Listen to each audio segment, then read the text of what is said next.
Today on EA College Football 25, I'm going to be doing a transfer-only rebuild.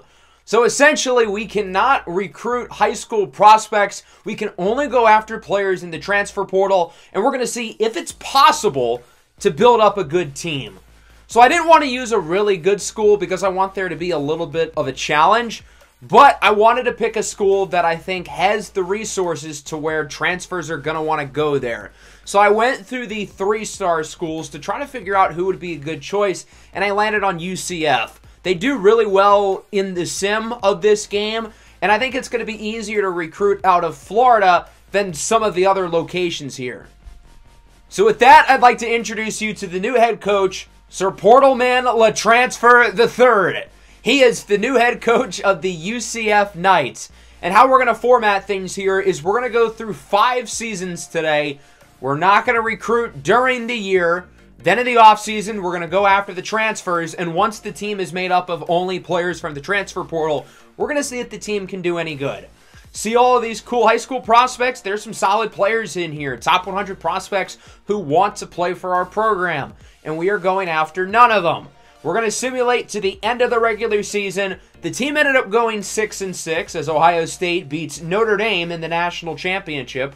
Overall, the playoff looks pretty reasonable. No at-large teams with more than 3 regular season losses. And there's no team in here other than maybe Boston College that looks all that surprising. Good job, EA. Let's move into the offseason now where things get fun. The transfer portal is open. Hopefully there's a lot of prospects interested in us. We have nobody who's committed so far, but hopefully that changes soon. And here's the list. Jeremiah Smith is interested in our school. He's the 20th ranked transfer, but he really should be first, considering he was the #1 player in the high school class of 2024. So his ratings are going to be good, and he's only a true sophomore. I don't see how there's 20 players in the portal who would be better than him. We're going to fill up our board. There's Fernando Mendoza, the quarterback out of Cal. That'd be a good get. So what we're going to do is we're going to offer everybody scholarships. We're not going to scout anyone because I feel like that's kind of a waste of time. And then from there, we're going to try to prioritize the best players here and put the most amount of resources into them, such as Jeremiah Smith and Fernando Mendoza. Smith is already ready for a visit. He's already down to 5 schools, and we're in 3rd. It's going to be a challenge competing with Miami and Florida, but if they don't show too much interest, then I think it's possible. We know his deal breaker is playing style, so he will attend our practice. With that, we're going to simulate into the second stage of 4 here in the offseason, and a lot of guys are cutting down their lists. We're rising on a number of them, including Fernando Mendoza. We're now in 1st place for him. We're also in 1st for Jeremiah Smith. That's a big deal. Now, Florida and Miami are going hard after him, but we're going to put a lot of points into him along with these other prospects as well. We don't have the 3 green check marks for most of them, but the ones we do have it for, we're going to hard sell. I'm going to be strategic about the players who only have 1 scholarship, that being from us. As you can see with Fernando Mendoza, we only have 2 check marks, but there's only 1 combination that works. So with that, we already know what his hard sell is going to be. Same thing applies here with Markel Samuel. Now, he's only a 2-star, so we're only going to soft sell him because he's not one of my priorities on this board. With Jeremiah Smith, we know what he cares about because there's only 1 combination that works. So again, we're going to hard sell him. We've got a lot of guys ready for visits. We only have around 255 points left. So that's roughly enough for 6 visits or so. So I'm going to try to be strategic and prioritize which players I want the most. Fernando Mendoza, for instance, we're in 1st place. He's one of the best players on the board. He can be the starting quarterback, and we're really going to focus on him. Even though a lot of these players won't be on the roster during the final season, which is the one that ultimately matters, I want this team to stay good. That way, it's going to be easier to recruit transfers later in the episode, and we're going to have our best opportunity to keep this roster strong. So ultimately, this is how we're going to be using our points here for the second stage. There are some guys like Javius Bond who we're not putting any points into because we're in such a good spot within the race. There aren't any other big schools going after him, and we're the only scholarship. Here into stage 3, we have no new commitments, but we're still looking good. A few players have locked us out, but for the most part, we're in either first or second for pretty much all of these battles. We do lose out on Jeremiah Smith, however. He is going to Florida. We ended up barely missing out, coming in second place. That one hurts. We did pretty much everything right with him, but Florida has more resources than us, and ultimately we're unable to land him.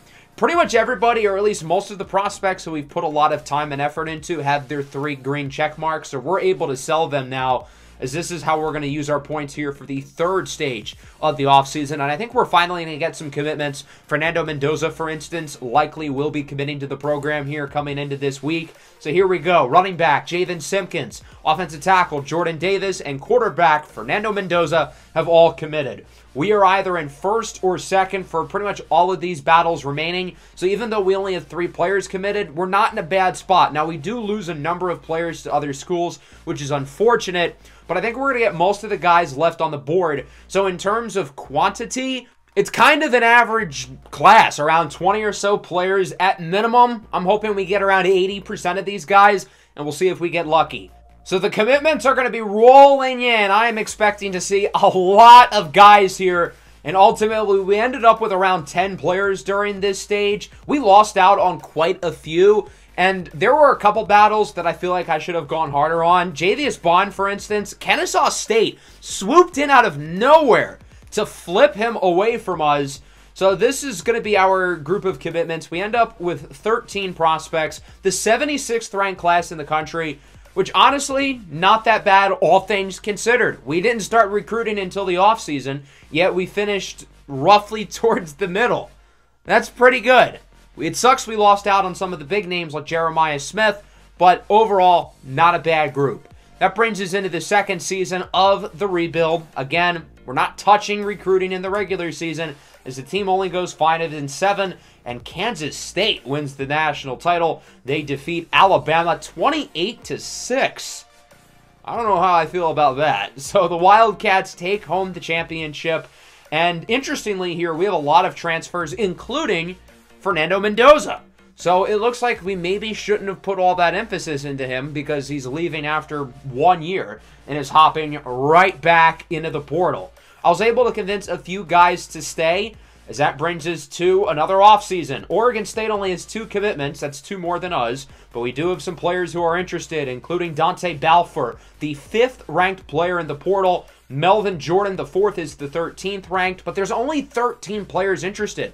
Last year, there was over 35. This is a lot different than last season's, so because of that, we're going to put so much resources into all of these guys. We're in first place for pretty much everybody, and we should land most of the guys on the list. It's certainly not ideal that only 13 players wanted to come here, but I don't think the class is going to look that different than last year, assuming 10 or 11 of these guys commit. Dante Balfour is going to be a challenge because Alabama and North Carolina want him, but otherwise, I think we're going to win most of these battles without much issue. Going into the 3rd stage of the offseason, we would get our first commitments. Keone Danny, I think Alabama wanted him as well, so that's a surprise. Melvin Jordan, 4-star, huge get, along with Enrique Traore and DeMarco Petty. We do lose out on a couple of players, but we still have room for 10 or 11 guys to join us. The 2 guys we lost out on are both 2-stars, so it's not a huge deal. We're not looking good, though, with Dante Balfour, as this is all of the points we can put in. We're going to put 65 into everybody. That's the max for all of them. We still have some points left over, but there's nothing we can do. So most of the players left obviously ended up committing. We have an entirely new defense now. Pretty much nobody on offense from this class. We do lose Dante Balfour, though. He is going to Alabama. But we still end up with 10 players, pretty much all of whom play defense except for 1. I think the reason why there were only 13 players interested to begin with is because the amount of players in the portal was a lot smaller than last year. We end up with the 102nd ranked class. We do get a 4-star this year. I don't think we did last year, but certainly not the quantity that last year's group had. Our team only has 49 players on the roster. That's what happens when you don't go after high school prospects. Interestingly, we're still in 89 overall. That feels awfully high. I feel like our offense is not that good, yet it's a 90. But, okay. We ended up going 7-6. Honestly, kind of a surprise. Georgia wins the national title, beating Miami, scoring nearly 60 points in the championship game. My goodness, that's a lot. So Georgia takes home another chip and probably another 20 reckless driving charges. And that brings us into the 3rd offseason of the day. Unlike last year, we did not have a mass exodus of players leaving, but that's probably more so because, well, there's only like 50 players on the entire team, and a number of them are graduating, again, including some of our transfers of the past few seasons. As we get later into the video, I think it's going to be even more important to recruit well through the portal because a lot of these guys are going to be the players who are on the roster for the final season of the video. So again, there's only 13 players interested. Just like last year, the amount of guys in the portal is a lot smaller. There's not even 300. Season 1, there was way more than 300 if I remember correctly. There are a number of pretty good players in here, and we're going to be able to put a large amount of points into all of them. We're in first place for pretty much everybody here. Quarterback Laverae Stanford is second. There's a lot of big schools going after him. That's going to be a tough battle, but pretty much everybody else, I think we're going to be able to win pretty convincingly. So Stanford is a guy who I really want to focus on and put emphasis into. Alabama's stolen a couple players from us today. I'd rather them not take another one, even though we're really not looking good in that battle. Sure enough, here going into Stage 3, we had a lot of guys commit. Mr. Clark, that's a fire name. Laverae Stanford chooses us over Alabama. I didn't see that coming, so we get 3 new commitments, all at corner, oddly enough. I guess, again, there's barely any offensive players here. We might get a new fullback, though. Everybody is first except for one player, Karan Hayward. I think Florida State's the other team in the running for him, so again, it's not overly likely, but I'm going to put as much recruiting hours into him as possible. So this is how we will be utilizing our board here in Stage 3. Our list of commitments included wide receiver William Fowles, who's a guy who we went after in Season 1 of the video, but he went to Florida to pair up with Jeremiah Smith. Back in the portal, he's still interested in us, and ultimately, he joins the squad. We get a couple other 3-star players as well. There's a 4-star in safety Christian Ellis. That's a big get. Pretty much everybody here committed with the exception of the linebacker Hayward, who's going to Florida State. And now going into the final stage of the offseason, everybody on the board has committed somewhere. Mostly to our school. Everybody except for Hayward is coming here. But we're not going to use any of our hours because there's nobody left. So it's going to be a very unstressful final stage of the offseason. We have the 87th ranked class in the country, so a little bit better than last year, but still not great. We're almost equal to Iowa. That's pretty cool. Iowa's a notable power school. But now we're down to 46 players on the roster. Our team rating is still really good. I still don't get it. I don't think this team is that good, but okay. That brings us into the 4th season here. 2 more seasons we're going to simulate before the one that counts, as North Carolina ends up beating Georgia in the national championship. And the interesting thing about this season is the player who ended up winning the Heisman Trophy. It's a guy who we went after in the portal earlier today, Jeremiah Smith with Florida. He ended up scoring 25 touchdowns while leading the country in receiving yards. So the good news here going into the portal is that there's more players interested in our school than the last 2 years. The bad news is that most of them stink. A lot of these guys are 1s and 2 stars. There's only one top 100 player who is interested, and that's because our school prestige has gone down to 2 stars, and our school's grades have gone way down as well. So even though there's a lot more prospects that want to come to our school, most of these guys are not good. Now, it's not entirely a bad thing because we need more depth on the roster, but it's hard to win without high-end talent, and there's not much high-end talent here. So I think a lot of these recruiting battles are going to be pretty easy, considering we're going to be competing with the lower class of college football. Now, it is worth noting we also have less recruiting hours. Now that our school's prestige has gone down, the past few years we've had 900 available. Now we only have 675. We lose out on a 1-star linebacker going to our rival. But otherwise, we're in first place for a lot of these guys. It's nice that we're in first place for the 3 stars because these guys aren't necessarily too bad. But otherwise, we're in some tight battles with a couple of these 1-stars, while there are some other players who have no interest from schools other than our own.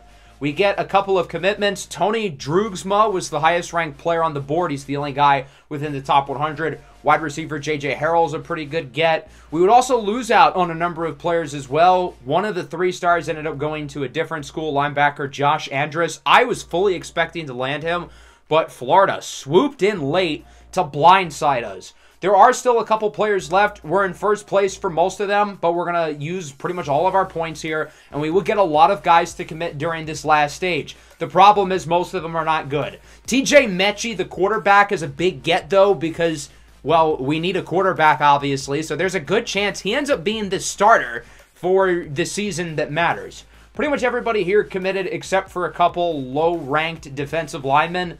We can do without a couple of these 1 and 2 stars. I'm just happy that we got the 3-star quarterback because that way, unless we get somebody better next year, we have a guy who can be competent under center for us as we finish with the 110th class. All things considered, not that bad with our school's prestige and recruiting hours being way lower than it was previously.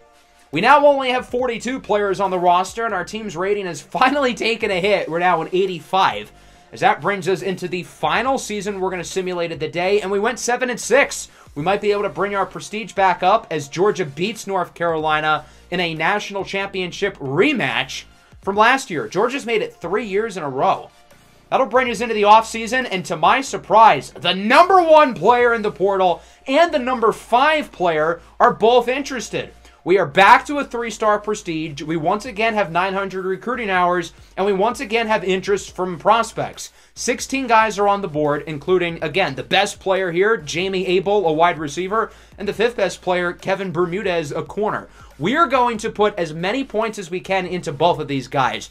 We are going to sell the farm to make sure we land these two. We couldn't get Jeremiah Smith in the first season, but these two guys matter more because this upcoming season is the one that matters. Our grades are back, particularly pro potential. We had a lot of guys get drafted into the NFL last year, which is why a lot of prospects, particularly these top 2 guys, want to come here.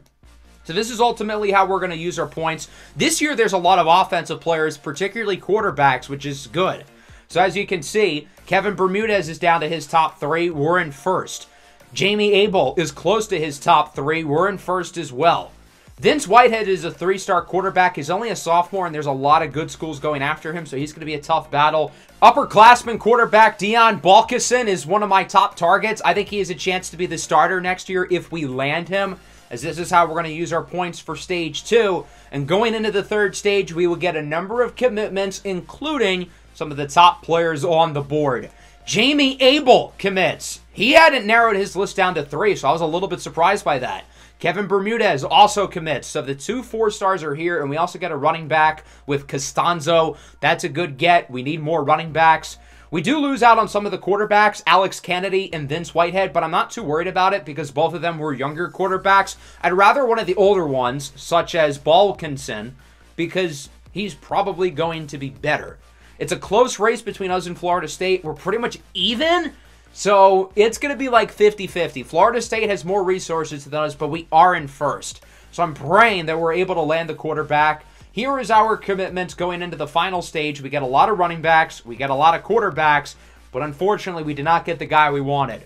Balkison is going to Florida State. We just barely missed out, as we also lose out on another defensive player, and now everybody on our list is committed. Only 10 players. I think 8 or 9 of them are on the offensive side of the ball. We finished with the 109th class in the country, but we do have more high-end talent than previously with 2 4-stars. So with that, the entire roster is made of players who we have gotten in the portal. There's only 30 players on the entire team. Amongst the 30 players, we've got some good players at the top. We have 5 quarterbacks. TJ Mechie will be the starter. We have 1 tight end, no left tackles, no left guards, and no centers. We have 4 offensive linemen total. I think we have like 4 linebackers. We have 4 defensive linemen. So the game is going to fill out our roster with a number of walk-ons. As you can see across the country, there are no real players left. That's why I targeted this season to be the one that matters, because all the real players from our team are gone. And outside of walk-ons who have been added because of positional requirements, such as this 54 left tackle who's going to have to start for us, other than these guys, the entire roster is made of players that I have gotten to commit. Jamie Abel, if you can hear me, please save me, Jamie Abel. He had a good season last year at Miami. He is the elite development trait, so we'll see what he can do. This is what the schedule is going to look like. I don't think our team's going to win that many games. If we win more than 3, it's an accomplishment. This game against FCS Northwest is going to be the test, and we ended up winning by 3. So because of that, I'm not overly confident for the rest of the year. Sure enough, my low level of confidence proved to be correct. We ended up going 3-9, which is pretty much what I was expecting. We've been fired. I don't blame UCF. I mean, we haven't touched a single high school prospect, so I would hope they would have fired us by now. Should have been earlier. Now, interestingly, we won our first 3 games, including on the road against a Kansas State team who might make the playoff. Imagine what this team felt like when they were 3-0. The problem is, obviously, we lost out. TJ Mechie wasn't half bad, and he was only sacked 25 times. I thought it'd be way more. It looks like the offensive line struggled in the run game, though. Our run game was god-awful. Jamie Abel had a solid season receiving-wise. I'm not surprised his numbers are lower because, well, he's the only guy who defenses have to game plan around, so it makes sense that his numbers are equal to the other receivers. The O-line wasn't that bad, though, other than the center. Marcus Bandy, the 54 overall left tackle, only allowed 3 sacks. Good for him, and he's now all the way up to a 68 overall. We might have something there with him. Defensively, we had 6 sacks this year, 2 of which was from one of the walk-ons. Kevin Bermudez had a solid season at corner, but otherwise, the team was not very good. So that answers the question. No, you cannot recruit only using the transfer portal because, as you can see here, your team won't be good enough. Even if we won some of the other recruiting battles that we were in, we still got pretty much 80% of the players we put on our board throughout today's episode, and the team still ended up losing 9 in a row to wrap up the season. I hope everybody enjoyed the experiment. If you have any other experiments you'd like to see on Dynasty Mode for EA College Football 25, let me know down below. Make sure to leave a like and subscribe to the channel if you are new. Peace out.